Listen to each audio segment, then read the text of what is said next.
Topic का नाम क्या है? Concentration terms.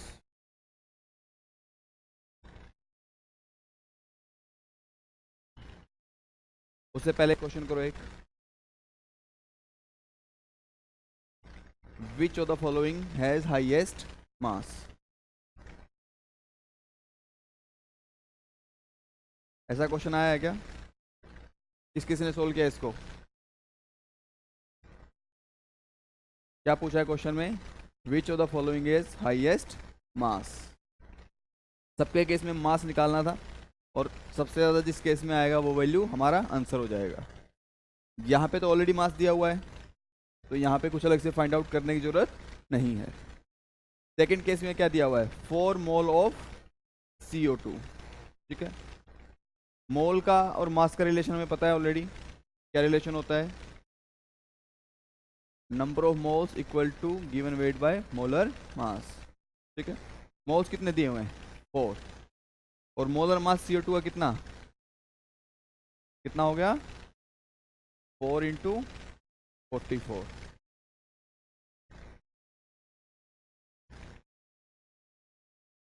यही आ रहा सबका, तो मतलब ये तो आंसर नहीं है, क्योंकि इससे ज़्यादा तो इसी का मास हो गया है ना। नेक्स्ट क्या दिया हुआ है? 12 इंटू 10⁻24 एटम्स ऑफ हाइड्रोजन। किसके एटम है? हाइड्रोजन के एटम है। और लास्ट क्या दिया हुआ है? 11.2 litre of helium at NTP। ठीक है, तो जब बात करता हूँ 12 इंटू 10⁻24 एटम्स,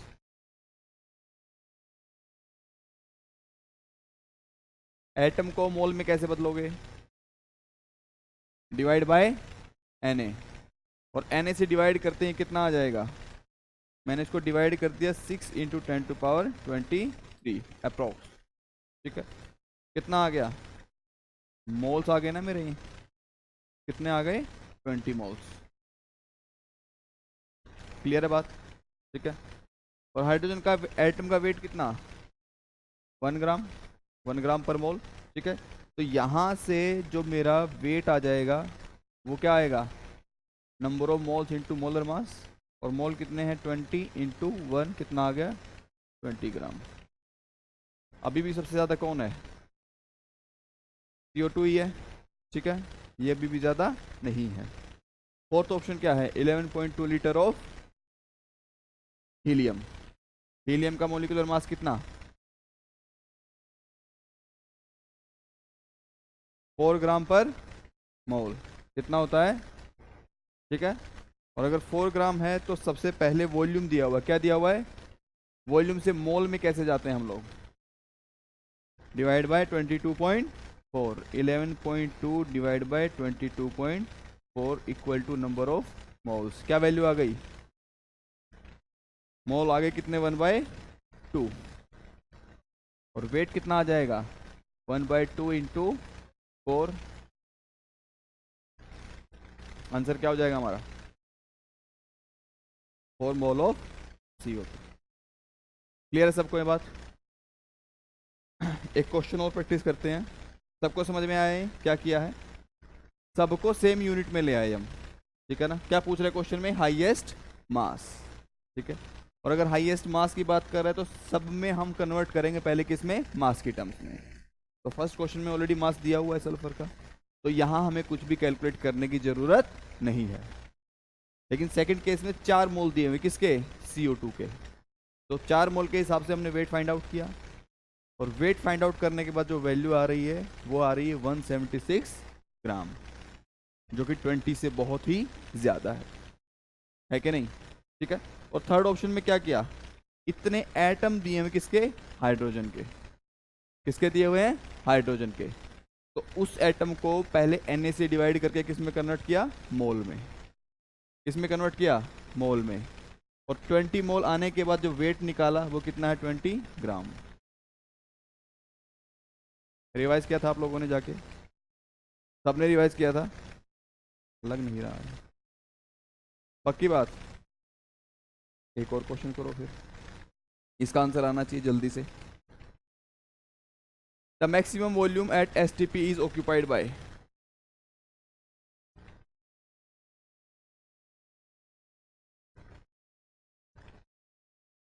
वॉल्यूम पूछ रहा है तो हर एक केस में क्या कैलकुलेट करोगे? वॉल्यूम। जल्दी करो।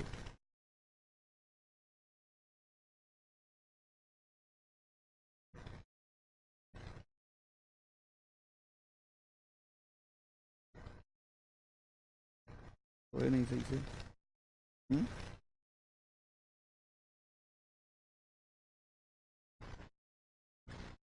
इतनी जल्दी क्लास होनी चाहिए क्या?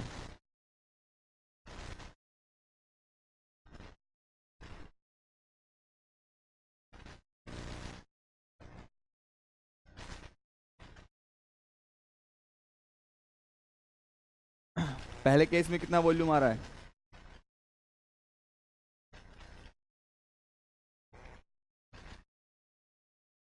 इसका मोलर मास कितना आया?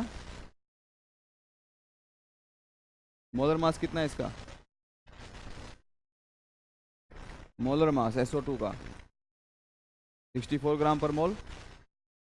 तो यहाँ से मोल्स कितने आ जाएंगे? 12.8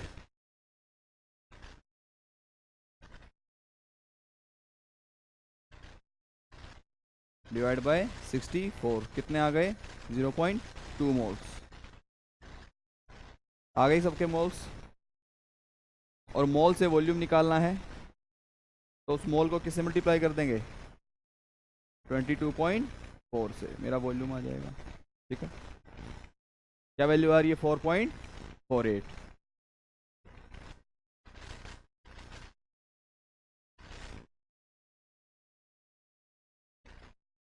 क्लियर है सबको? सेकंड केस में कितना वॉल्यूम आ रहा है?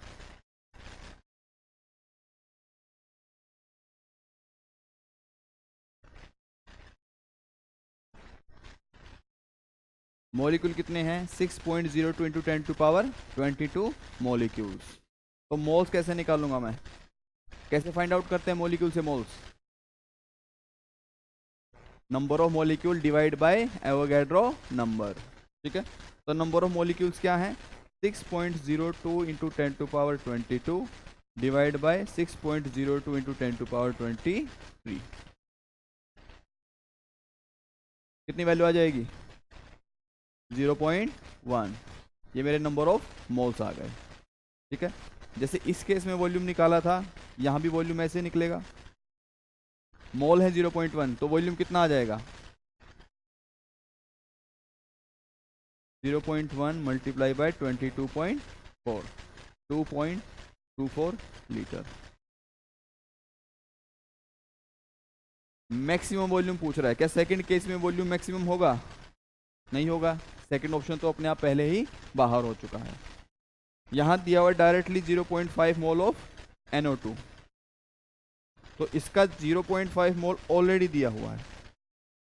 यहाँ पे वॉल्यूम कितना आ जाएगा? 0.5 इंटू 22.4। क्या वैल्यू आ गई? 11.2 लीटर। क्या ये आंसर होगा? हो सकता है। ठीक है, मतलब ये दोनों आंसर नहीं होंगे। 1 gram molecule of CO2। Gram molecule क्या मतलब होता है? 1 मोल। ग्राम मोलिक्यूल का क्या मतलब है? 1 मोल ऑफ दैट मोलिक्यूल। और ग्राम एटम का क्या मतलब होता है? 1 मोल ऑफ दैट एटम। ठीक है, तो यहां डायरेक्टली कितना मोल दे दिया? 1 मोल दे दिया। और यहां के कोरस्पॉन्डिंग वॉल्यूम कितना होगा? 1 इंटू 22.4। वैल्यू क्या आ गई? 22.4 लीटर। बात क्लियर है सबको? सबसे ज्यादा किसका वॉल्यूम है? फोर्थ का। आंसर क्या हो जाएगा? 4।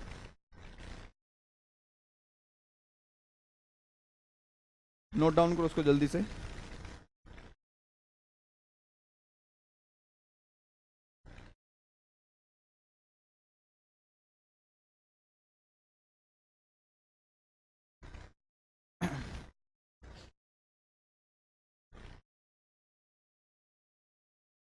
हेडिंग डालो कंसंट्रेशन टर्म्स।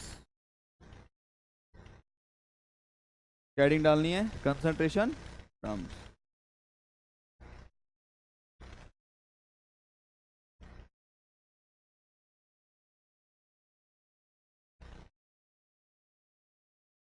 तुम लोग का एक नया चीज़ स्टार्ट करा रहा हूँ मैं केमिस्ट्री के अंदर। डेली तुमको एक टारगेट दिया जाएगा पढ़ने के लिए, ठीक है, एक टाइम टेबल के तौर पे दे रहा हूँ, ताकि तुम्हारी जो प्रिपरेशन है वो एक डायरेक्शन में चले।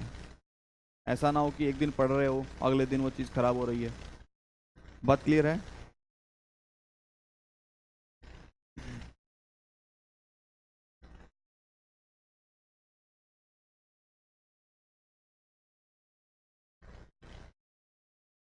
चले आगे।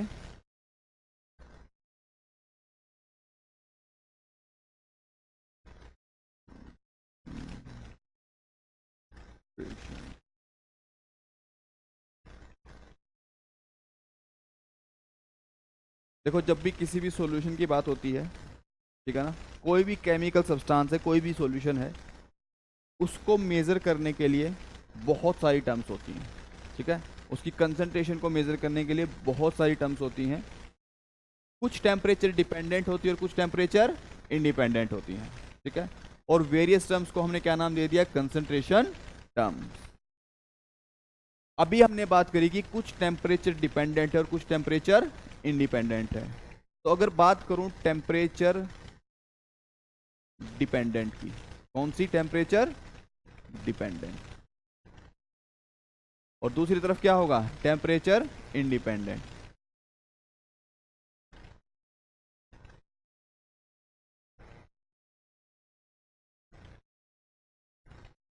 क्लियर है?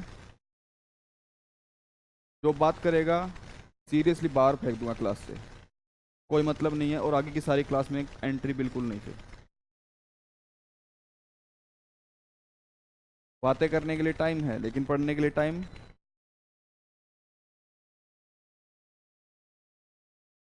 अगर मैं बात करूं टेम्परेचर डिपेंडेंट की, कौन सी टर्म की? टेम्परेचर डिपेंडेंट की, तो इसमें सबसे पहली आती है मोलैरिटी। क्या आती है? अभी हम ये नहीं जान रहे कि कौन सी टर्म क्या है, अभी हम सिर्फ लिख रहे हैं कि कौन सी टेम्परेचर डिपेंडेंट है और कौन सी टेम्परेचर इंडिपेंडेंट है, क्योंकि यहां से डायरेक्ट एक क्वेश्चन आता है। बात क्लियर है सबको? दूसरी है नॉर्मेलिटी। दूसरी क्या है? नॉर्मेलिटी, ठीक है। जो तीसरी टर्म है वो है percentage mass by volume. Percentage mass by volume, एक एक करके इनको समझेंगे आज। इनका फॉर्मूला क्या होता है और इनका एक्चुअल मीनिंग क्या होता है। आप लोग बोलते हो ना कि क्लास में पढ़ तो लिया है लेकिन क्वेश्चन नहीं बन रहे हैं, उसका कारण क्या होता है? उसके दो कारण होते हैं। पहला कारण, जो क्लास में क्वेश्चन कराता हूं जाकर के पहले वो सोल्व करने होते हैं अपने हाथ से दोबारा, ठीक है। जो क्लास में कराता हूं दोबारा जाओ, दोबारा उसको सोल्व करो और उसको करके देखो, उसके बाद फर्दर आगे क्वेश्चन पे बढ़ना होता है। बात समझ में आ रही है? ठीक है। दूसरी चीज़ ये है कि हमें उसका फॉर्मूला तो पता होता है कई बार, बट उसका एक्चुअल मीनिंग हमें नहीं पता होता है। और क्वेश्चन जब बनते हैं, सोल्व होते हैं, वो किससे सोल्व होते हैं कि उसका एक्चुअल मीनिंग क्या है, उसी से हम चीज़ों को कैलकुलेट कर पाते हैं। बात क्लियर है? फिजिकल केमिस्ट्री में स्टूडेंट भागते किसकी तरफ? फॉर्मूलाज की तरफ। बट फॉर्मूला से पहले क्या सीखना होता है कि कंसेप्ट क्या है वहां पे और हमें उसको फिगर आउट कैसे करना है। क्लियर सबको बात? ठीक है। जो फोर्थ टर्म है वो है percentage volume by volume. Percentage volume by volume,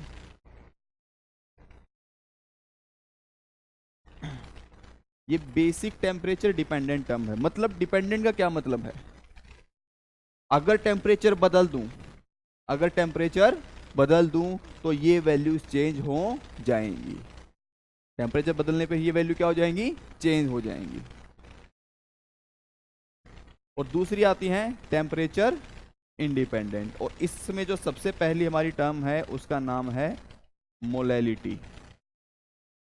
क्या नाम है? मोलैलिटी। जो दूसरी टर्म है उसका नाम है मोल फ्रैक्शन।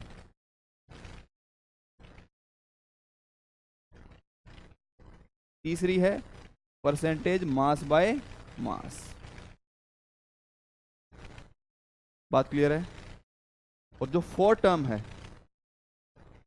वो है पीपीएम। पीपीएम क्या होता है? पार्ट्स पर मिलियन। क्या होता है? पार्ट्स पर मिलियन।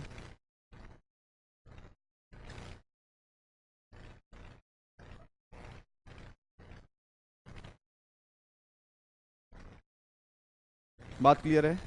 ठीक है। तो अगर मैं टेम्परेचर डिपेंडेंट टर्म्स की बात करूं, तो टेम्परेचर डिपेंडेंट टर्म वो टर्म होंगी जिसमें कौन आएगा? वॉल्यूम। क्या आएगा इसमें? वॉल्यूम। और यहां पे क्या आएगा? मास।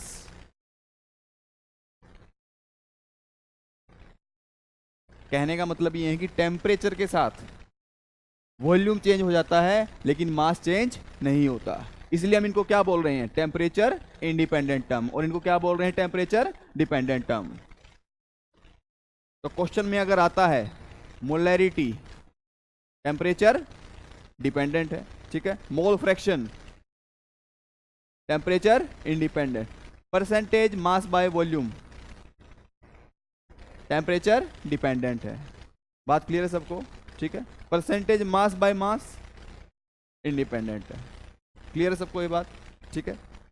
एक एक करके सीखेंगे हर एक टर्म को, कि हर एक टर्म अपने आप में हमें क्या बताना चाह रही है, ठीक है। और वहां से हम एक टर्म से दूसरी टर्म की वैल्यू कैसे फाइंड आउट कर सकते हैं। अच्छा, टेम्परेचर डिपेंडेंट मान के चलो कि ये एक रिवर है, ठीक है। इस तरफ कौन सी है? Temperature dependent. ये वो लोग रह रहे हैं जो टेम्परेचर डिपेंडेंट है, और ये कौन से लोग रह रहे हैं जो टेम्परेचर इंडिपेंडेंट है। और यहां से अगर यहां जाना है तो रिवर के ऊपर से क्या बनाना पड़ेगा? पुल बनाना पड़ेगा। क्या बनाना पड़ेगा? अच्छा पुल बनाना पड़ेगा जो ना गिरे, ऐसा पुल जो ना गिरे।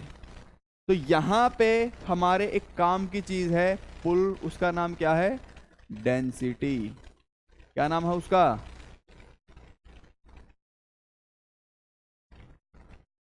डेंसिटी है हमारी काम की चीज। सब लोग किधर ही हैं क्लास में? खोए हुए तो नहीं है? ब्रेकफास्ट हुआ है? आज तो नहीं हुआ होगा, इतना जल्दी तुम लोग आ गए हो। कितनों का नहीं हुआ ब्रेकफास्ट? बाप रे। अभी सीधा लंच करोगे फिर? तुम लोग पैक करा के ले आया करो ना, बनता नहीं है क्या सुबह?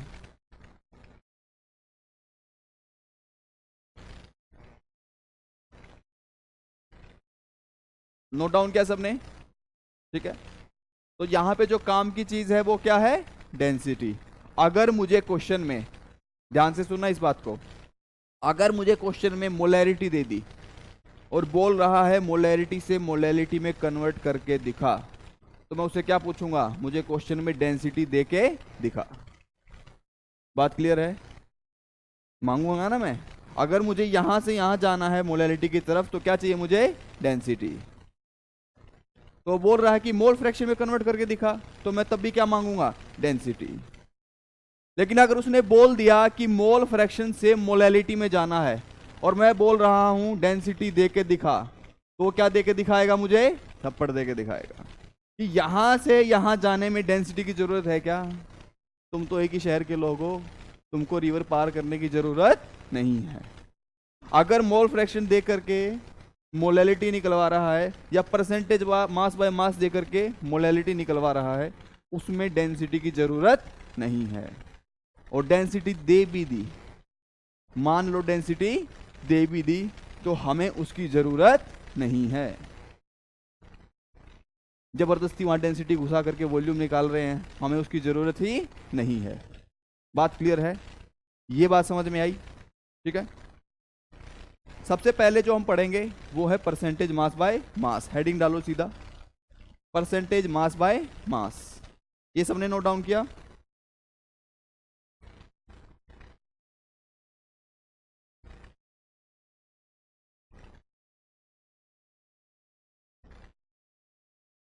परसेंटेज मास बाय मास क्या होता है? Mass of solute by mass of solution into 100। क्या होता है? Mass of solute by mass of solution into 100। जल्दी से इसको नोट डाउन करो, उसके बाद इसका एक्चुअल मीनिंग समझेंगे क्या होता है।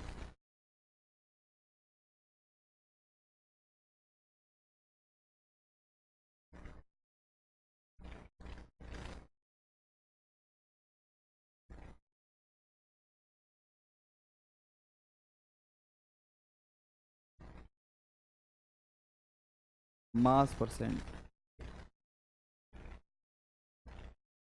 अच्छा, ये चीज़ें कहाँ लिखी हुई मिलती है? मास percent, percentage mass by volume, percentage volume by volume, ये कहाँ लिखी मिलती है? ये ऐसे ही नहीं पढ़ा रहे आप लोगों को।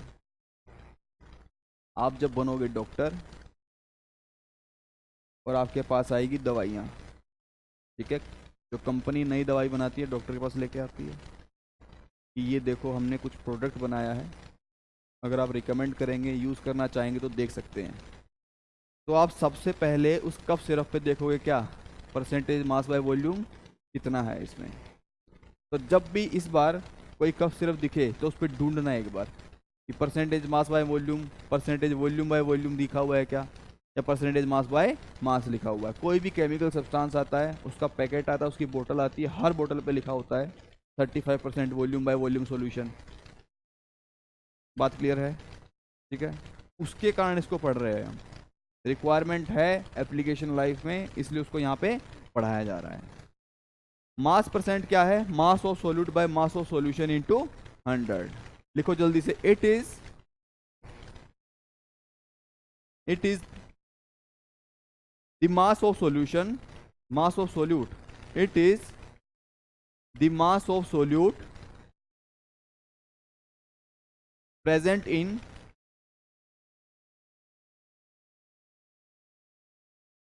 present in 100 gram of solution.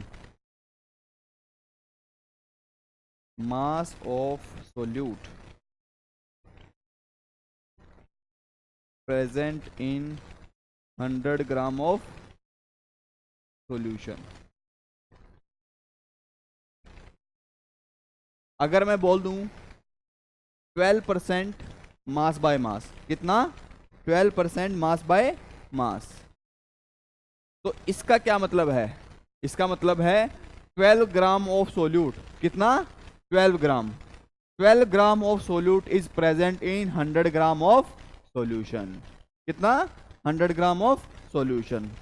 इसका मतलब है 12 gram of solute is present in 100 gram of solution. क्या ये बात क्लियर है सबको? अच्छा, एक छोटा सा क्वेश्चन पूछता हूं आप लोगों से। सॉल्यूशन में क्या क्या होता है? एक सोल्यूट होता है, दूसरा क्या होता है? ये तो सबको पता है। एक होता है सोल्यूट, दूसरा सॉल्वेंट। तो अगर मुझे कोई पूछ ले, ये नोट डाउन किया सबने? ठीक है, अगर मुझे कोई पूछ ले कि सॉल्यूशन किस किस से बना हुआ है, तो मैं क्या लिखता हूं? Solute plus solvent. हमें छिपी हुई चीजें निकालनी पड़ती हैं खुद से, तब जाके क्वेश्चंस बनते हैं। ठीक है, देखो, अगर उसने दे दिया क्वेश्चन के अंदर 35% मास बाय मास, कितना? 35% मास बाय मास, इसका मतलब क्या है? इसका क्या मतलब है? 35 gram of solute is present in 35 gram of solute is present in, ठीक है, तो 35 gram of solute in 100 gram of solution. अब ध्यान से सुनो, इसमें दो बातें छिपी हुई थी इसी के अंदर। किसके अंदर? इसके अंदर। फॉर्मूला तो हम ऑलरेडी देख चुके हैं, लेकिन दो बातें क्या छिपी हुई हैं? एक तो जो सोल्यूट है वो कितना है? 35 ग्राम, और सॉल्यूशन कितना है? 100 ग्राम। अगर मैं यहां से पूछूं मास ऑफ सोलवेंट क्या होगा? 100 अगर टोटल है और सोल्यूट का 35 है, तो सोलवेंट का कितना आ जाएगा? 65। यहां से हमें एक नई चीज देखने को मिलती है कि 65 ग्राम ऑफ सोलवेंट। यही हम कैलकुलेट नहीं कर पाते बस। क्या फॉर्मूला हमें ये चीज सिखा रहा है? बिल्कुल नहीं सिखा रहा है। हमें किसने सिखाया इसको? डेफिनेशन ने सिखाया है। ये क्वेश्चन करने का, सीखने का तरीका है। अगर यहां पर सोल्यूट का मास मिल गया, सॉल्यूशन का मास कितना ऑलरेडी 100 ग्राम, तो मैं किसका निकाल सकता हूं, सॉल्वेंट का। अगर मुझे बोल दे 40% mass by mass of NaOH, किसका, लिखो जल्दी से, 40% mass by mass NaOH। Bracket में लिखो NaOH के एक्वस सॉल्यूशन, क्या लिखोगे,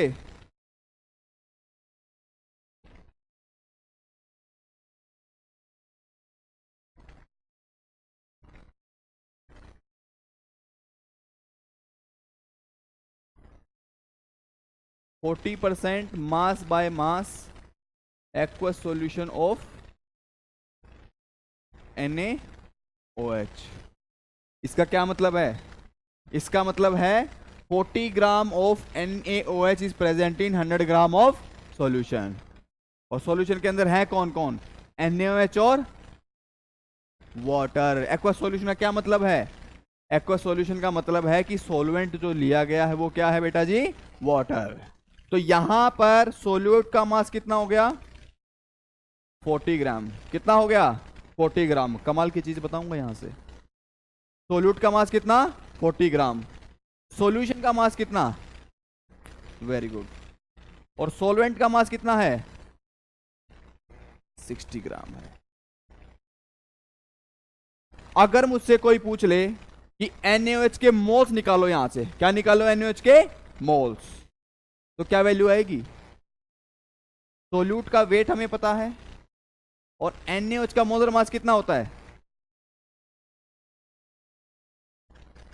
58।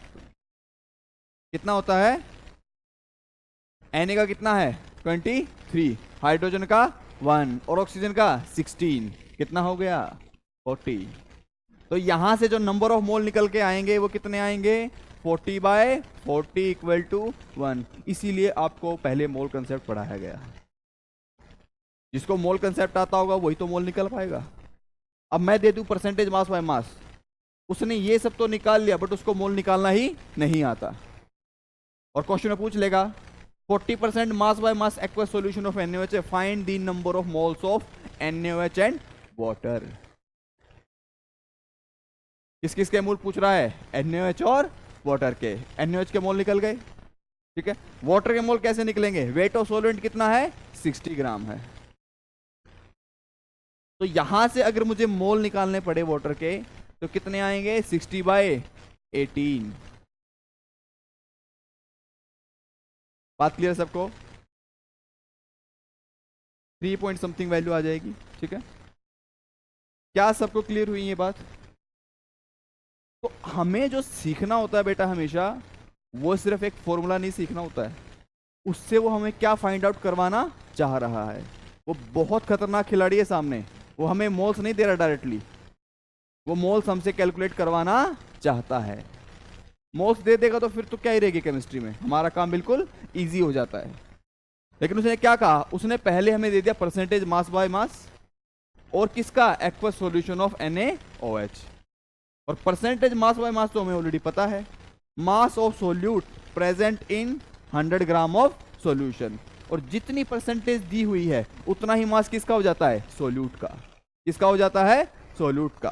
तो 40% मास बाय मास का मतलब है 40 gram of solute is present in 100 gram of solution. तो अगर 40 ग्राम सोल्यूट है तो बचा हुआ 100 में कौन है, सोलवेंट है। कौन है, सोलवेंट। और सोलवेंट यहां पे क्या है, वाटर। क्या है, वाटर। तो मुझे वेट ऑफ सोल्यूट मिल गया, वेट ऑफ सोलवेंट मिल गया, मुझे दोनों के नाम पता है, मैं उनके क्या फाइंड आउट कर सकता हूं, मोल्स। क्या फाइंड आउट कर सकता हूं, मोल्स। जल्दी से नोट डाउन करो इसको।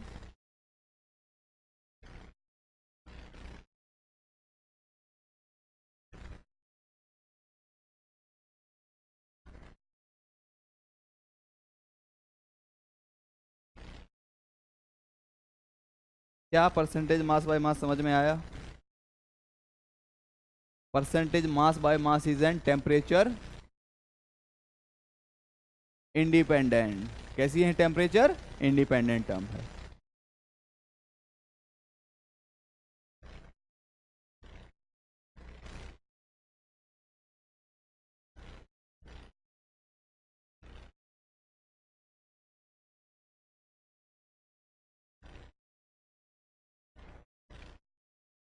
बात क्लियर है सबको?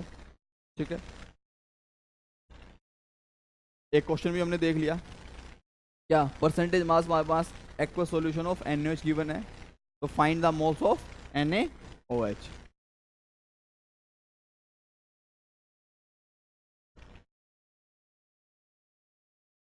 बात क्लियर है सबको? ठीक है, पहली कंसंट्रेशन टर्म हमारी कवर हो चुकी है।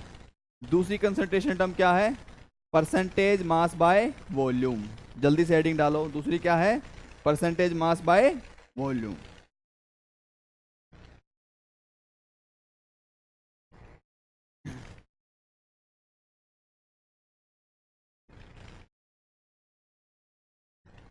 फॉर्मूला लिखो इसके जल्दी से, mass of solute by volume of solution into 100। अच्छा, मास बाय वॉल्यूम परसेंट कैसी है? टेम्परेचर, टेम्परेचर डिपेंडेंट है। क्यों? क्योंकि इसमें क्या आ रहा है नीचे? वॉल्यूम। क्या आ रहा है? वॉल्यूम। जहां भी वॉल्यूम दिख जाए वो कैसी होगी? टेम्परेचर डिपेंडेंट होगी। कैसी होगी?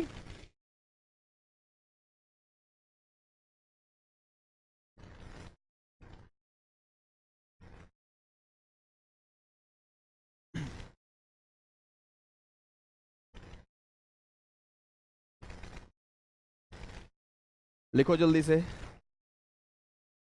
It is the mass by percentage में लिखो, it is the mass of solute, it is the mass of solute present in 100 ml of solution. It is the mass of solute present in 100 ml of solution. बात clear है?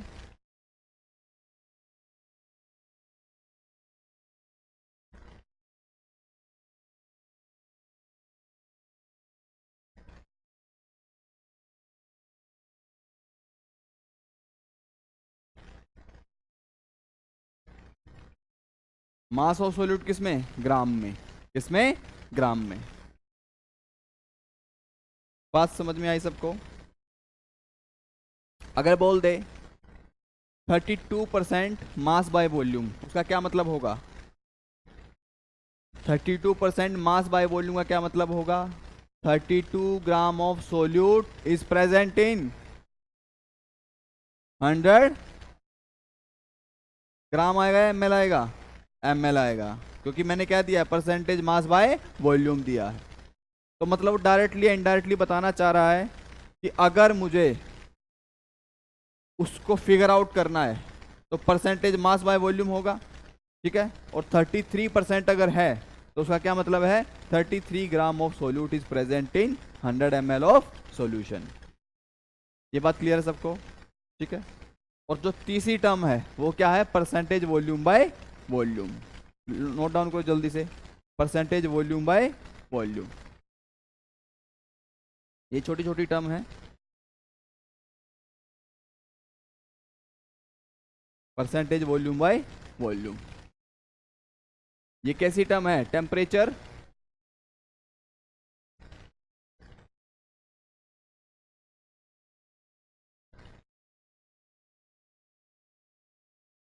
और volume percent का formula क्या है? Volume of solute by volume of solution into 100।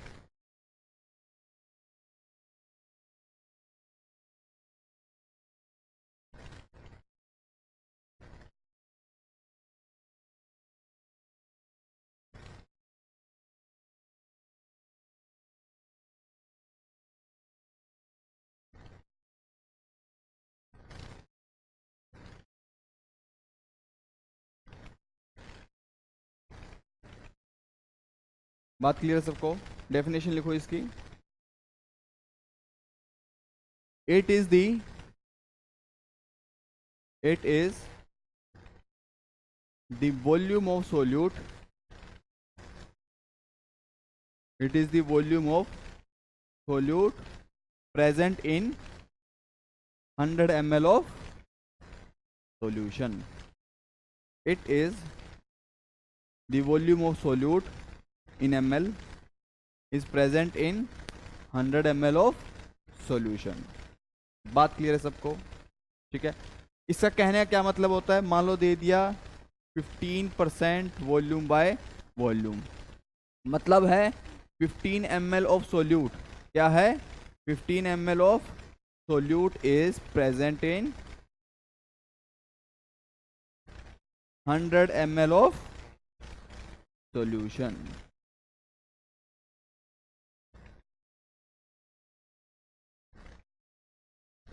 तुम लोगों की सुबह 9 बजे की क्लास नहीं होनी चाहिए मुझे लगता है ना? क्लास कितने बजे हो? 11 बजे। सब लोग 11 बजे बोल रहे हैं। हाँ, तुम्हारे हिसाब से जब चला जाए एकदम, क्योंकि 9 बजे तो हम सोएंगे। बेड लगवा दिया जाए इधर एक एक सबके लिए। अच्छा, तुम लोग टेस्ट कैसे दे रहे थे यार? मुझे लगा तुम लोगों को दूर दूर बैठाया जाता होगा टेस्ट में। पीछे तो ऐसा लग रहा था कि तेरे भी मैं गोले भर देता हूं, ऐसे सर्कल भी मैं ही कर देता हूं।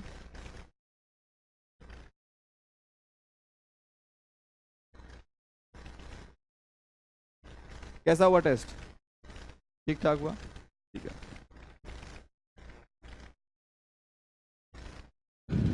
15 ml of solute is present in 100 ml of solution. ठीक है, तो मतलब अगर सोल्यूट का जो वॉल्यूम है वो 15 ml है, तो सॉल्यूशन का टोटल कितना हो गया? 100 ml हो गया। कितना हो गया? 100 ml। अगर मैंने एक सॉल्यूशन बनाया है 100 ml का, तो 100 ml का सॉल्यूशन बनाते हुए उसमें 15 ml कितना लिया मैंने? सोल्यूट लिया है। कितना लिया है? सोल्यूट लिया है। ये तीनों टर्म्स जिनके बारे में हमने थोड़ा थोड़ा सीखा है, जिसमें से एक टेम्परेचर इंडिपेंडेंट है। कौन सी है temperature independent? Percentage mass by mass. और वॉल्यूम डिपेंडेंट दो है। कौन कौन सी? मास बाय वॉल्यूम और वॉल्यूम बाय वॉल्यूम। बात क्लियर है सबको? तीनों टर्म्स के बारे में क्लियर हुई चीजें। फॉर्मूला से अलग चीजें कैसे होती हैं डेफिनेशन के हिसाब से, कुछ क्वेश्चंस करेंगे और उनके हिसाब से सीखेंगे। ठीक है, अगली जो कंसंट्रेशन टर्म है नोट डाउन करो, मोल फ्रैक्शन। क्या है? Mole fraction. अच्छा, फ्रैक्शन क्या होता है?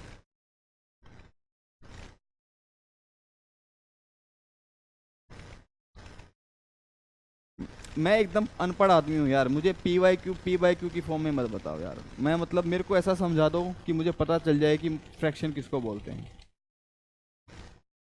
मेरे को इतना भी नहीं पता ये पी क्यू क्या होता है, एकदम अनपढ़ हूँ मैं तो। कोई बता सकता है फ्रैक्शन क्या होता है?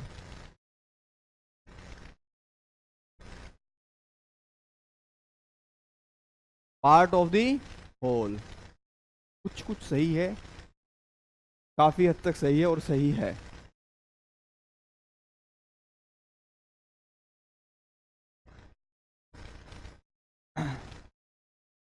सृष्टि, सृष्टि और सृष्टि साइड में कौन है?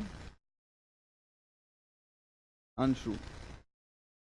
मार्केट में गए, ठीक है, दोनों घर से निकले तो थे जूस के लिए, लेकिन रास्ते में क्या दिख गया?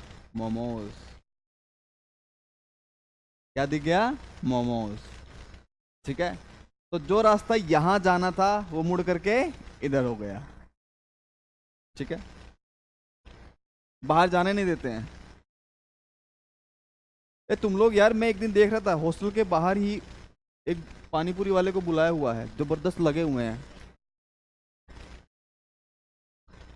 और उसके बाद बोल भी रहे हैं आपस में पानी पूरी तो खत्म हो गए, अब बर्गर की बारी है। ये खतरनाक है यार। बॉयज हॉस्टल में होता है क्या ऐसा?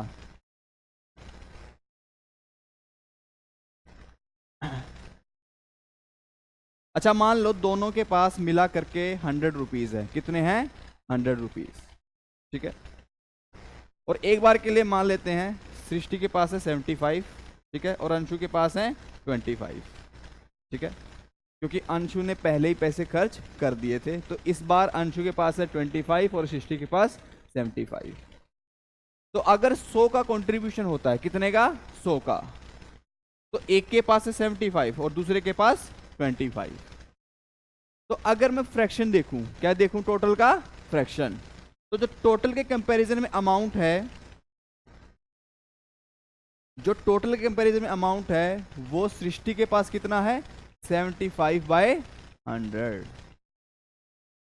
तो का कितना है? 75। ठीक है, कितना कंट्रीब्यूट किया जा रहा है? वो कितना है? 75 आउट ऑफ विच 100। लेकिन अगर अंशु की बात करूं तो कितना होगा? 25/100। तो 75/100 क्या हो जाता है? 3/4। क्या हो जाता है? 3/4। और यहां पे क्या हो जाता है? 1/4। ये क्या हो गया? फ्रैक्शन हो गया। टोटल का कितना पार्ट आप कंट्रीब्यूट करते हो उसको क्या बोलते हैं? फ्रैक्शन। क्या बोलते हैं? फ्रैक्शन। अच्छा मुझे एक बात बताओ, फ्रैक्शन में और परसेंटेज में क्या डिफरेंस होता है? अगर इसको 100 से मल्टीप्लाई कर दो तो क्या बन जाएगी? परसेंटेज बन जाएगी। क्या बन जाएगी? परसेंटेज। तो यहां पर ये फ्रैक्शन है, और जैसे ही 100 से मल्टीप्लाई किया तो ये कितना बन गया? 75%। और ये कितना बन गया? 25%। बात क्लियर सबको? ठीक है, तो ये हमने किसकी बात करी? फ्रैक्शन की बात करी। और ऐसी ही बात हम किसके केस में करते हैं? मोल फ्रैक्शन के केस में। किसके केस में? मोल फ्रैक्शन के केस में। मतलब मान लो अगर एक सॉल्यूशन है, क्या है? एक सॉल्यूशन। और अभी हमने बात करी कि सॉल्यूशन किस किस का बना हुआ है? सॉल्यूट और सॉल्वेंट का। सॉल्यूट और सॉल्वेंट। ठीक है, तो सॉल्यूशन के अंदर जो मोल पड़े होंगे वो एक तो सॉल्यूट के होंगे, और दूसरे किसके होंगे? सॉल्वेंट के होंगे। किसके होंगे? सॉल्वेंट के होंगे। तो अगर मेरे पास दो कंपोनेंट हैं, कंपोनेंट ए जिसके मोल्स हैं Na, और कंपोनेंट बी जिसके मोल्स हैं Nb, मान लेते हैं। ठीक है, अच्छा एक बात और बताओ, अगर मैं यहां पे इन दोनों के जो कंट्रीब्यूशन है, जो फ्रैक्शन है, उसका सम फाइंड आउट करूंगा तो वैल्यू क्या आ जाएगी? 3/4 प्लस 1/4। वैल्यू क्या आ रही है? 1। क्या आ रही है? 1। तो मतलब जो फ्रैक्शन का सम है, जितने भी कंपोनेंट प्रेजेंट हो उनके सम की वैल्यू कितनी होती है? 1। क्या वैल्यू होती है? 1। तो अगर मान लो यहां से मुझे मोल फ्रैक्शन ऑफ ए निकालना पड़ जाए, मोल फ्रैक्शन ऑफ ए, तो मैं कैसे निकालूंगा? मोल ऑफ ए, जो ए का कंट्रीब्यूशन है, मोल of A divide by total. Total लिया था ना नीचे हमने। ठीक है, और टोटल आ कैसे रहा है? ए प्लस बी से। तो यहां पे लिख सकता हूं n A plus n B. क्या ये बात समझ में आई? मेरा खुद का कंट्रीब्यूशन डिवाइड बाय टोटल। बात क्लियर है? ठीक है, similarly mole fraction of B, जो बी के मोल्स हैं उनका कितना फ्रैक्शन होगा? कैसे फाइंड आउट करूंगा? Number of moles of B divide by number of moles of A plus number of moles of B. अच्छा n A plus n B क्या है? N total. क्या है? N total. तो लिख सकता हूं इसको क्या? N A divide by N total. लिख सकता हूं कि नहीं? और यहां पे क्या लिख सकता हूं? N B divide by N total. क्या ये बात सबको क्लियर है? जल्दी से नोट डाउन करो इसको। मोल फ्रैक्शन कैसी टर्म है? टेम्परेचर डिपेंडेंट है कि इंडिपेंडेंट? टेम्परेचर इंडिपेंडेंट है।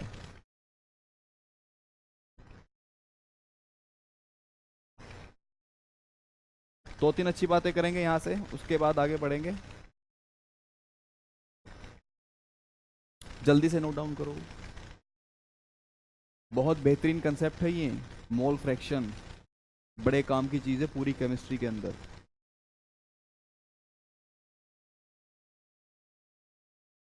कितनों को समझ आया ये?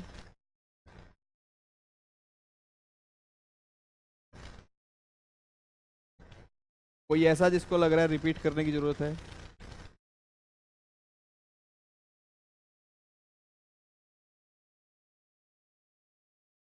बोलो।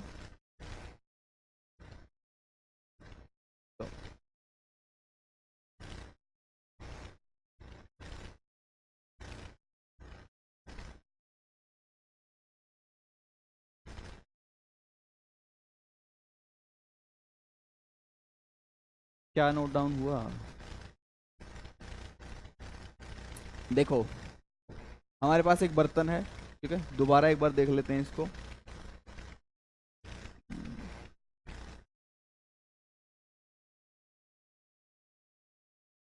इसके अंदर एक तो ए कंपोनेंट है और दूसरा क्या है, बी कंपोनेंट है, ठीक है। तो जो मोल प्रेजेंट होंगे वो किस किस के कारण होंगे, ए के कारण और बी के कारण। तो जो ए के कारण मोल है उसको मैं क्या बोल रहा हूं, Na, और बी के कारण जो है उसको Nb। क्लियर है बात? ठीक है। और बात हो रही है फ्रैक्शन की, किसकी, फ्रैक्शन की। प्रेजेंट मोल है तो बात किसकी होगी, मोल फ्रैक्शन की बात होगी। किसकी बात होगी, मोल फ्रैक्शन की। तो यहां पर जो मोल फ्रैक्शन ऑफ ए है, इस कंपोनेंट का अगर मुझे मोल फ्रैक्शन निकालना होगा तो मैं क्या करूंगा, इसके मोल डिवाइड बाय टोटल मोल, ठीक है। अगर मान लो टोटल मोल 100 है, कितने हैं, 100 है, ठीक है। तो जो इसके मोल होंगे डिवाइड बाय क्या कर दूंगा, 100। और 100 क्या है, Na plus Nb, N total तो 100 है हमारा, ठीक है। सिमिलरली मोल फ्रैक्शन बी का निकालना हुआ तो number of moles of B divide by Na plus Nb। बात क्लियर है, ठीक है। अच्छा, हमने अभी बात करी कि यहां पे इन दोनों का कंट्रीब्यूशन कितना है, इन दोनों का मोल फ्रैक्शन का सम कितना है, 1 है। तो मोल फ्रैक्शन का सम हमेशा मुझे क्या वैल्यू देता है, 1। तो यहां पर अगर मैं लिखूं, क्या वैल्यू देगा, 1। ये बहुत काम की चीज है। और किसी को अगर यकीन नहीं आ रहा है तो इक्वेशन 1 और इक्वेशन 2 को ऐड करके देख लो। इक्वेशन 1 और इक्वेशन 2 को ऐड करके देख लो, मजा ही आ जाएगा, आंसर 1 ही आ जाएगा। क्लियर है बात, ठीक है। इन दोनों को ऐड करोगे, नीचे क्या होगा, Na प्लस Nb, और ऊपर भी क्या आ जाएगा, Na प्लस Nb। तो कैंसिल होकर के वैल्यू क्या देंगे, 1।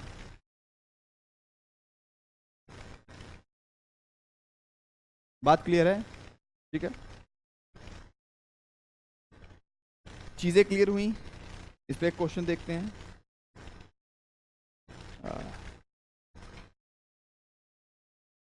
जल्दी से देखो, असर्शन क्या है, the sum of mole fraction of all the components of a solution is unity. क्या ये स्टेटमेंट सही है? ठंड लग रही है क्या आपको? थोड़ा देर कर देता हूं इसको कम।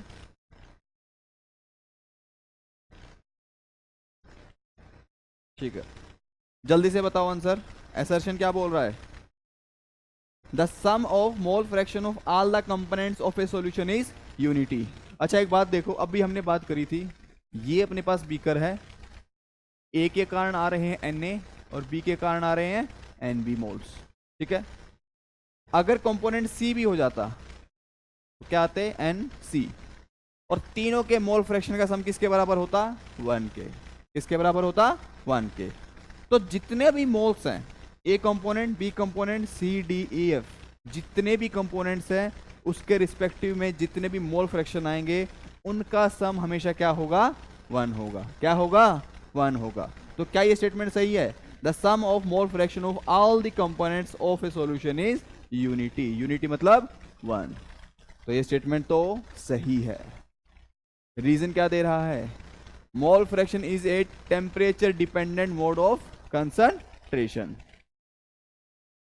वो टेम्परेचर डिपेंडेंट है, ठीक है, बट यहां पे वो उसको एक्सप्लेन कर पा रहा है क्या, वो उसको एक्सप्लेन नहीं कर पा रहा। ये अपने आप में स्टेटमेंट सही है बट ये उसका ट्रू एक्सप्लेनेशन नहीं है।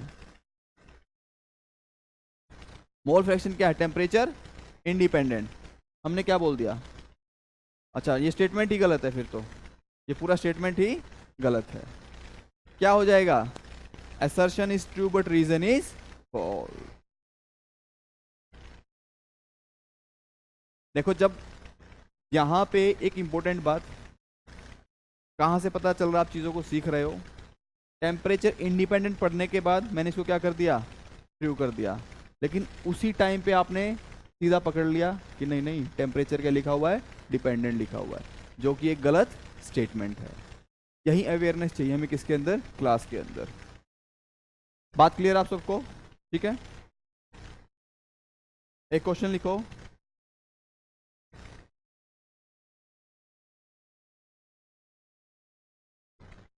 To mole of A, 2 mole of A and 3 mole of B, 2 mole of A and 3 mole of B were taken in a container, were taken in a container. Find the mole fraction of each component. Find the mole fraction of each component.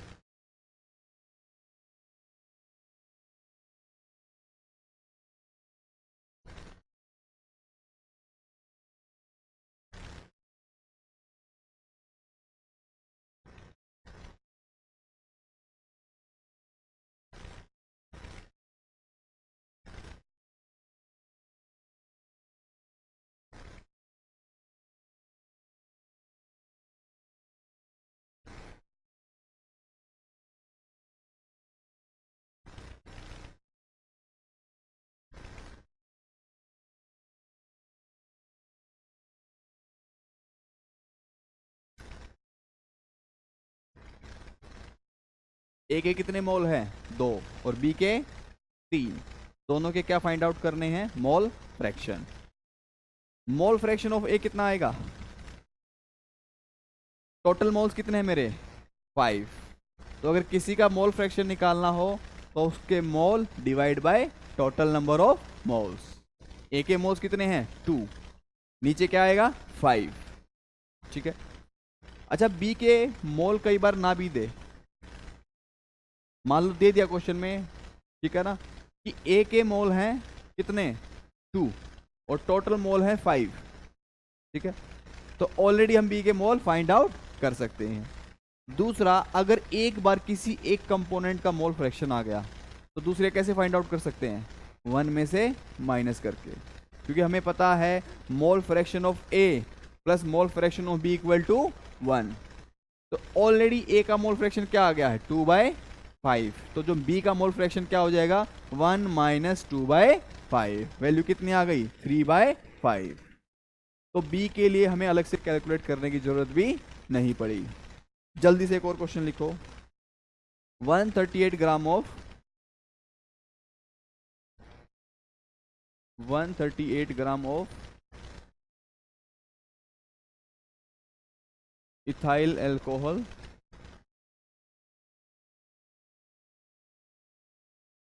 is mixed with 72 gram of water.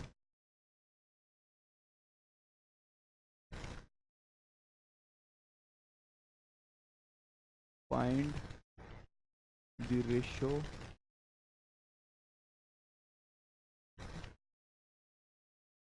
of mole fraction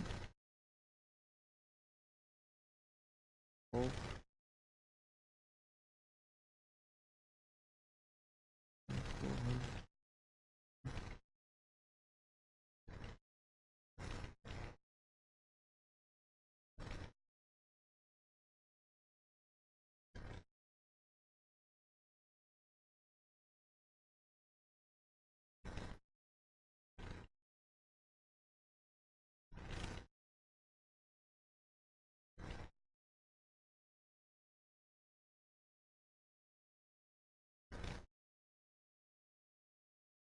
जल्दी से करो इस question को। क्या find out करना है? Ratio find out करनी है इस बार।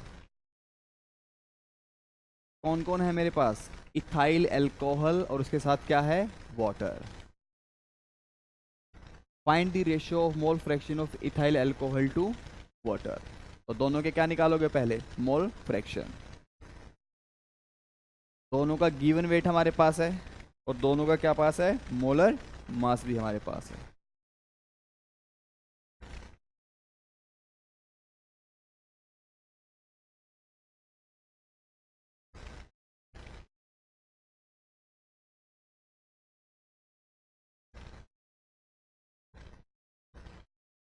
जिसका पहले आंसर आएगा,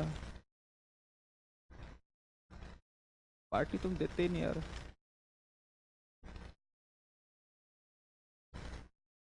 क्या है, क्या रेशियो आ रही है? किसी का आंसर आ गया है क्या? अच्छा देखो, 138 ग्राम ऑफ इथाइल एल्कोहल, ठीक है। किस किस की रेशियो पूछ रहा है? Ethyl alcohol to water. तो अगर मुझे mole fraction of ethyl alcohol निकालने हुए, इथाइल एल्कोहल क्या होता है? C2H5OH। क्या होता है? C2H5OH। इसके मोल फ्रैक्शन कैसे निकालूंगा? इसके number of moles divide by total moles, ठीक है।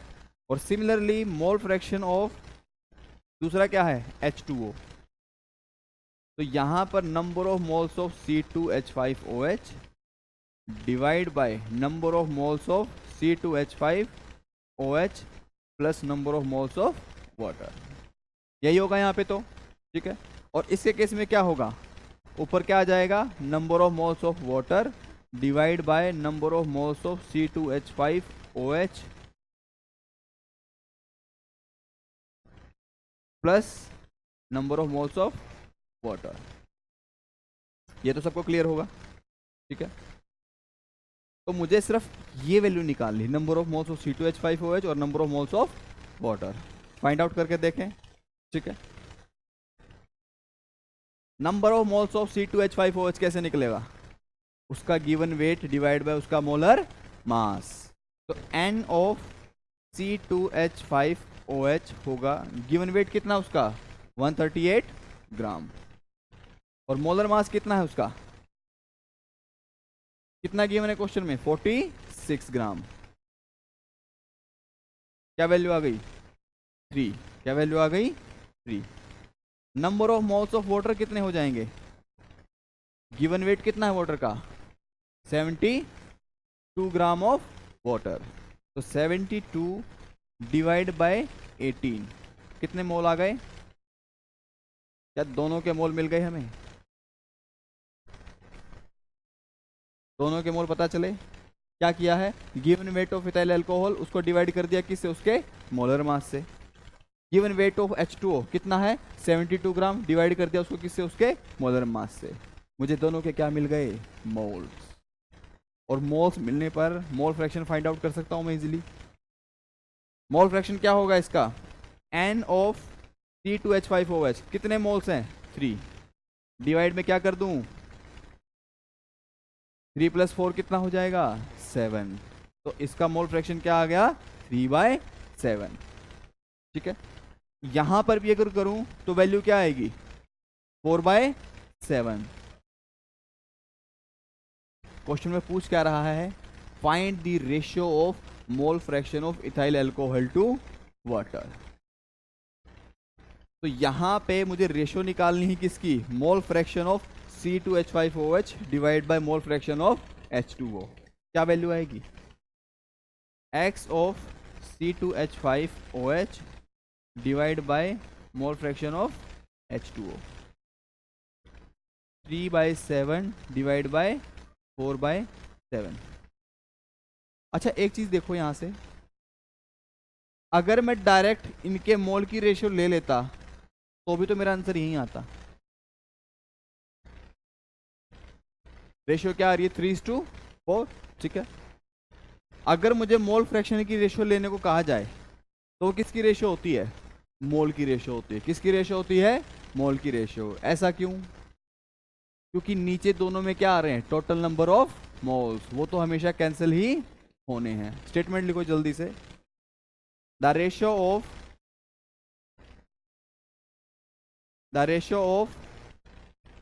Mole fraction, the ratio of mole fraction always, the ratio of mole fraction always gives the ratio of moles,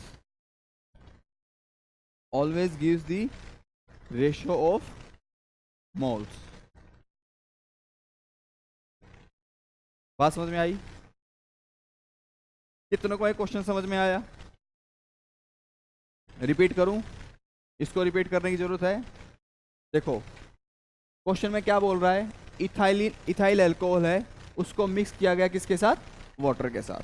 ठीक है, इथाइल अल्कोहल कितना अपने पास 138 ग्राम, मतलब एक कंटेनर में 138 ग्राम इथाइल अल्कोहल डाला और 18 ग्राम क्या डाला, 78 ग्राम क्या डाला, 72 ग्राम वाटर।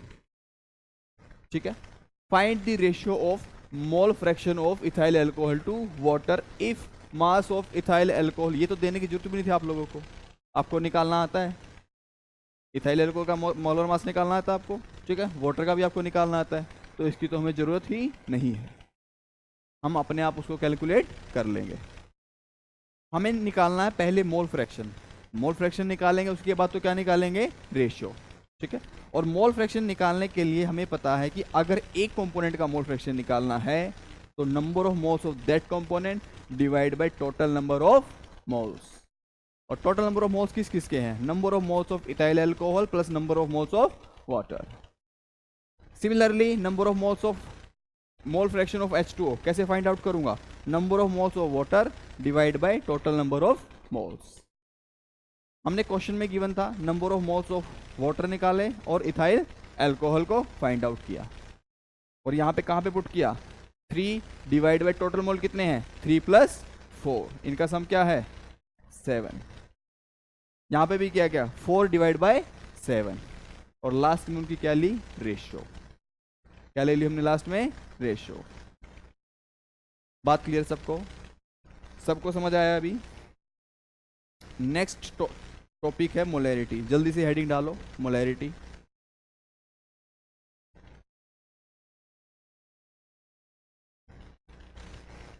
क्या टॉपिक है, मोलैरिटी।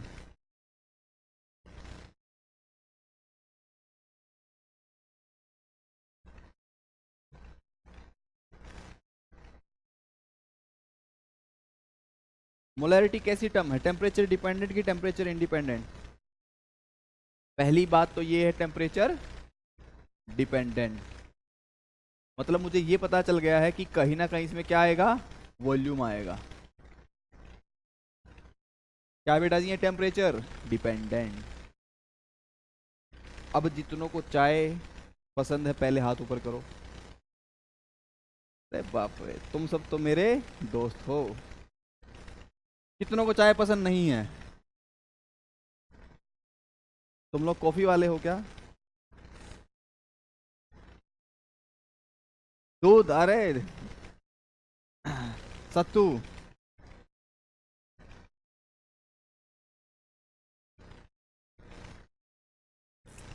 ठीक है, अच्छा कुछ कॉफी वाले भी बैठे हैं, जैसे मैंने कॉफी के लिए पूछा ना, तू समझ गया हमारी फीलिंग, हम कॉफी वाले हैं, ऐसे किया उन्होंने। नींद भी आई हुई है, चाय कॉफी भी रिक्वायरमेंट है ना। एक ऐसा काम होना चाहिए ना, तुम्हारी क्लास चल रही है, एक कॉफी वाला पूरा है, सबको कॉफी पिला के जाए, है कि नहीं, बहुत ज्यादा जरूरत है। किसी के हाथ पैर दुख रहे हैं, कोई हाथ पैर दबा के जाए इधर से एकदम, क्यों,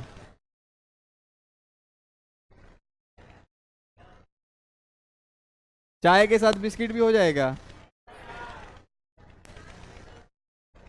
बहुत खतरनाक खिलाड़ी।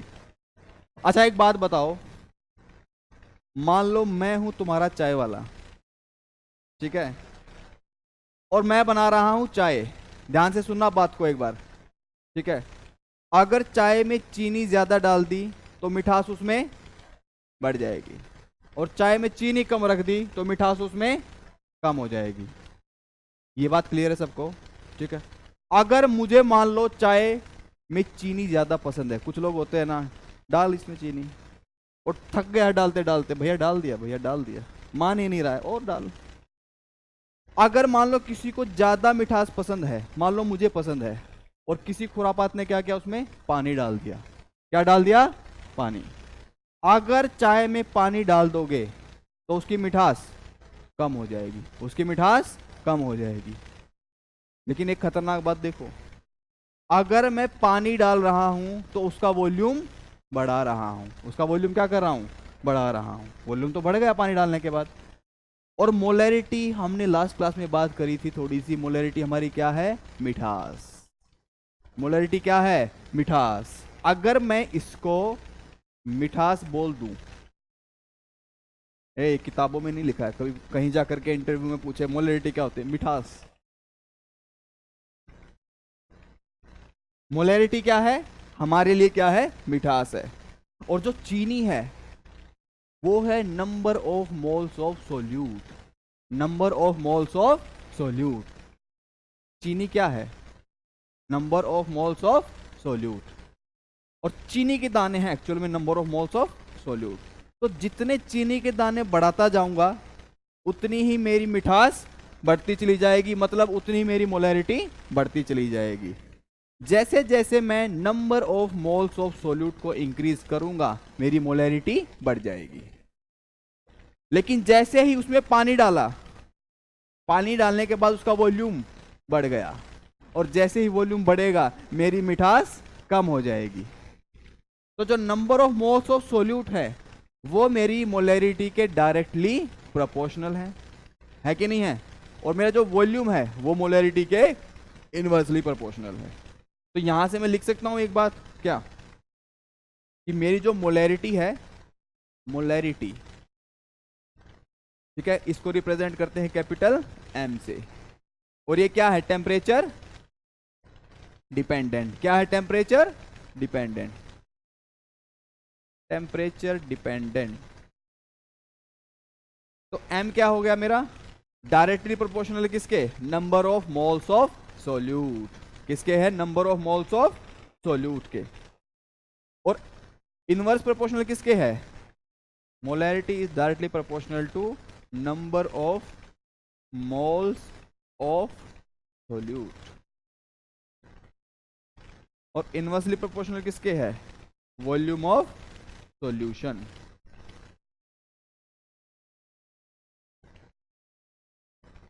इन litre. Volume of solution in litre.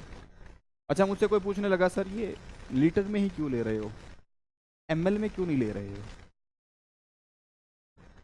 Actual में क्या है, मान लो मैं ऑस्ट्रेलिया में बैठा हूं। अरे मान लो यार, पैसा आ गया थोड़ा बहुत, फ्लाइट लेके मैं कहाँ निकल गया? ऑस्ट्रेलिया में। और तुम लोग इधर ही बैठे हुए हो, ठीक है? बात क्लियर है? एक ही सेम सब्सटेंस के सॉल्यूशन की मोलैरिटी तुमने भी रिपोर्ट करी और मैंने भी रिपोर्ट करी, ठीक है?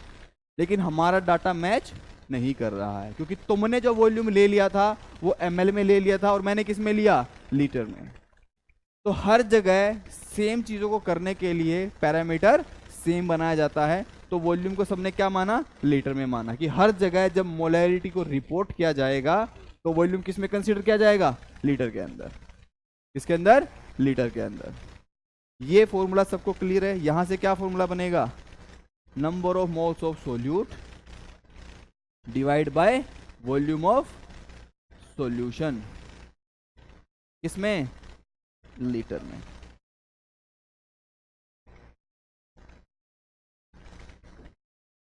अगर मैं वॉल्यूम बढ़ा दूंगा तो मोलैरिटी क्या हो जाएगी? कम हो जाएगी। तो molarity is inversely proportional to the volume and directly proportional to the number of moles of solute.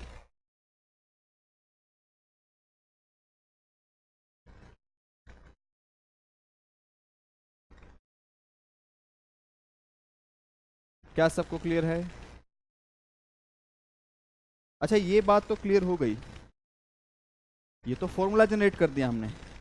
लेकिन अब हम क्या जनरेट करेंगे? इसकी डेफिनेशन, इसका असल मतलब क्या है और क्वेश्चन में इसको कैसे यूज करेंगे। ये नोट डाउन किया सबने?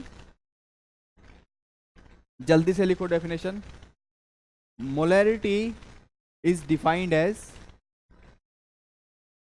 Molarity is defined as number of moles of solute, number of moles of solute present in 1 liter of solution।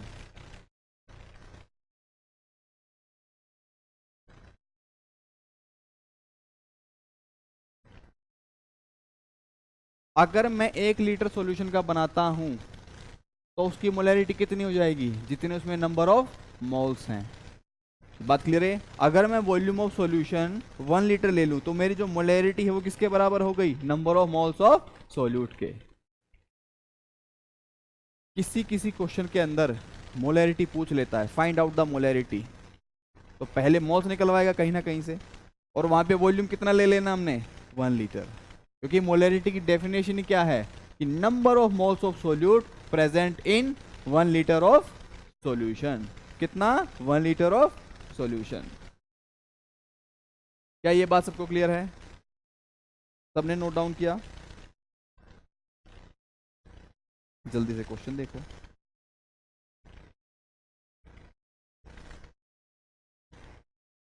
समझ नहीं आया, कहाँ प्रॉब्लम है, कितनों को समझ नहीं आया, सबको समझ आया? ठीक है, क्वेश्चन देखो, क्वेश्चन में क्या कह रहा है, 6.02 इंटू 10 टू पावर 20, ये 10 टू पावर 20 है। molecules of urea are present in 100 ml of its solution। Volume of solution कितना है बेटा, 100 ml है। कितना है, 100 ml। तो वॉल्यूम सॉल्यूशन तो हमें डायरेक्ट दिया हुआ है, इसको हम किस में कन्वर्ट करेंगे, लीटर में। किस में, लीटर में। तो वॉल्यूम तो हमें पता है 100 ml गिवन है, ठीक है। The concentration of solution is, concentration आमतौर पे किसके लिए यूज करता है हमेशा, मोलैरिटी के लिए। किसके लिए, मोलैरिटी के लिए। तो मोलैरिटी पूछ रहा है, और मोलैरिटी क्या है, number of moles of solute divide by volume of solution into litre. सो गए क्या तुम लोग, नींद आ रही है क्या? सीधे बैठो एकदम। फिजिकल केमिस्ट्री में पेन चलाना होता है, क्या चलाना होता है, पेन। यस सर, ये कोई थोड़ी बात होती है, जैसे ही क्वेश्चन दिया उस पर टूट पड़ना था कि हाँ ठीक है सर ये क्वेश्चन दिया है, क्या दिए हुए, नंबर ऑफ मॉलिक्यूल्स, किसके, यूरिया के। ठीक है, और यूरिया क्या होता है, NH2CO NH2। इसका मोलिकुलर वेट कितना होता है, 60। कितना होता है, 60 ग्राम पर मोल। एसी ऑन करना है क्या? चलो अभी ज्यादा टाइम बचा नहीं क्लास का वैसे भी, ठीक है। जल्दी से क्वेश्चन करो, मॉलिक्यूल कितने दिए हुए हैं, अगर नंबर ऑफ मॉलिक्यूल गिवन है 6.02 इंटू 10 टू पावर 20, तो यहां से मोल कितने आ जाएंगे, जल्दी बताओ, मोल कितने आएंगे,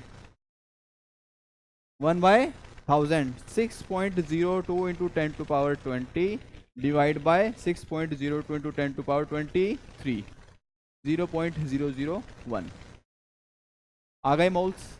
ठीक है, हमें क्या क्या चाहिए मोलैरिटी के लिए, मोल्स चाहिए सोल्यूट के और वॉल्यूम ऑफ सॉल्यूशन। क्या मेरे पास दोनों चीजें हैं, मोल्स ऑफ सोल्यूट की वैल्यू क्या है, 0.01, 0.01, और वॉल्यूम ऑफ सॉल्यूशन कितना है, 100 ml।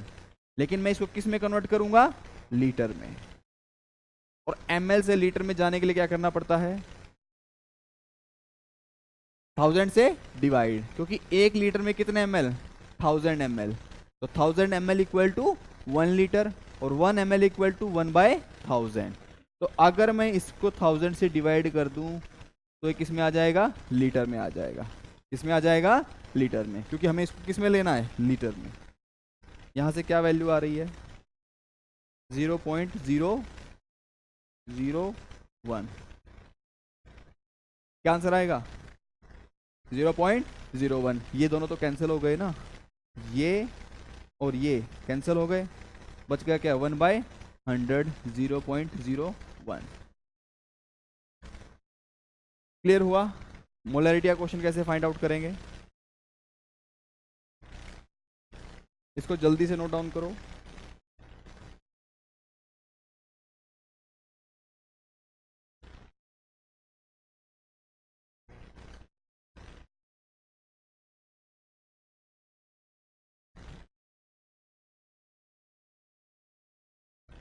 एक लास्ट क्वेश्चन कराता हूँ आप लोगों से, ठीक है, इजी सा क्वेश्चन कराता हूँ एक, ठीक है। ये सबको समझ आया? कितनों को समझ आया ये? बाकी लोग आइडिया ही नहीं लगा? चलो आइडिया नहीं लगा तो इसको करो, और आइडिया लग जाएगा। क्वेश्चन क्या है? क्वेश्चन ध्यान से पढ़ो पहले। What volume of a 0.8 molar, 0.8 molar मतलब मोलैरिटी कितनी दे दी? 0.8। जल्दी करो इसको, आधे मिनट के अंदर करना है question. Contain 100 millimoles of solute. ये तो डायरेक्ट निकालना है, पेन चलाओ भाई, नोटबुक पे।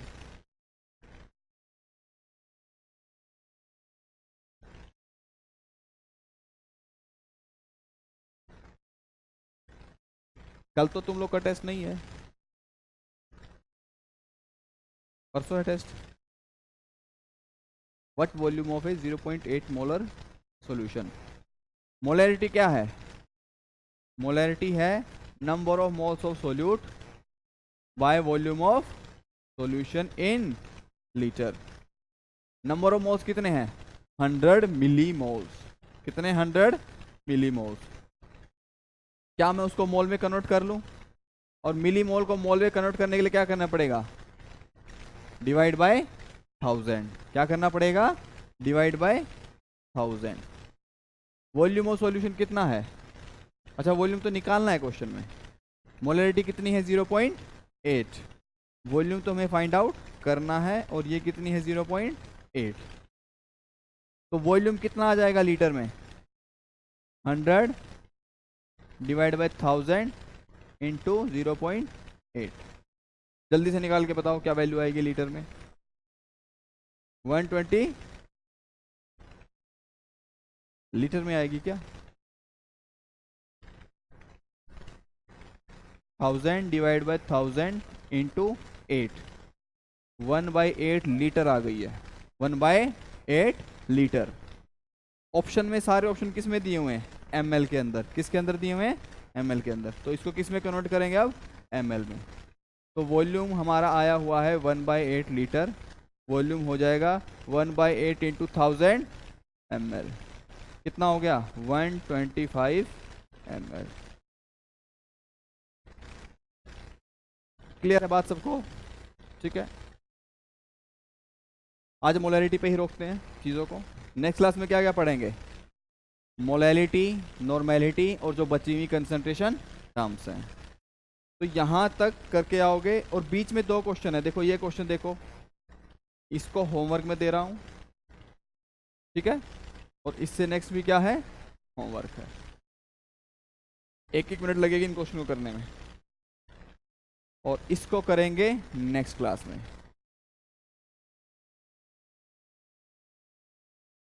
क्लियर है बात सबको? ठीक है, किसी को कोई डाउट यहाँ तक? 1 मिनट।